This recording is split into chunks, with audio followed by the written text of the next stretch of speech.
Coming up next week in Brussels, organic farming, border management and a mini plenary brings the presidents of Israel and the Palestinian National Authority to Brussels. Welcome to the agenda. Is Europe expanding the scope of counter-terrorism measures at the expense of fundamental rights?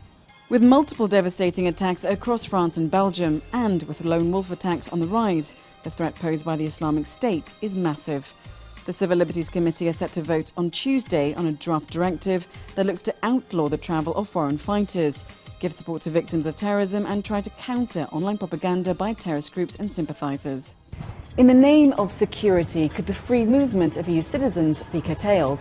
No, even if some borders were closed for a short time after terrorist attacks. But concerns remain over the alarming number of EU foreign fighters travelling to Iraq and Syria, and the threat they then pose on their return to Europe after radicalisation. To crack down, the EU wants to introduce systematic checks of all EU and non-EU citizens when they are travelling across external borders of the Union, and also to put checks on third country nationals when they are leaving the EU. The controversial proposal is put to a vote on Tuesday at the Civil Liberties Committee. A mini plenary this week brings the presidents of the Palestinian National Authority and Israel to the Parliament. Trouble is brewing between the two neighbours once again, after Israel's national water company cut off water supply to large parts of the West Bank during the holy month of Ramadan, leaving thousands without clean drinking water. With tensions high as ever, both presidential addresses will be food for fodder.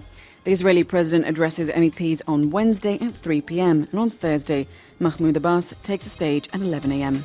And now for a quick look at what else is on at the mini plenary. What property rights do international couples have, especially if there's a dispute? Which EU country laws can apply? Watch out for a joint debate on Wednesday. The EU Foreign Affairs Chief Federica Mogherini will make a statement on the ongoing killings in eastern DRC on Wednesday.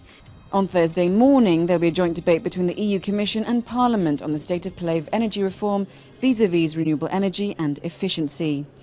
And also look out for a EuroparlTV interview with the authors of the final report by the Special Committee on Tax Ruling, Tax 2. MEPs vote on the draft report on Tuesday.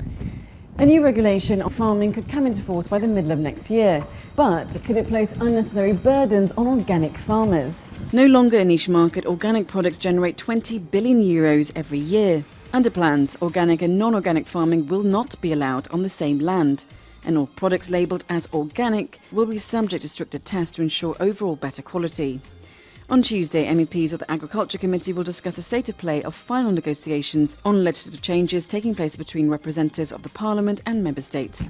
And that's all we have for this agenda. Take care and enjoy the week.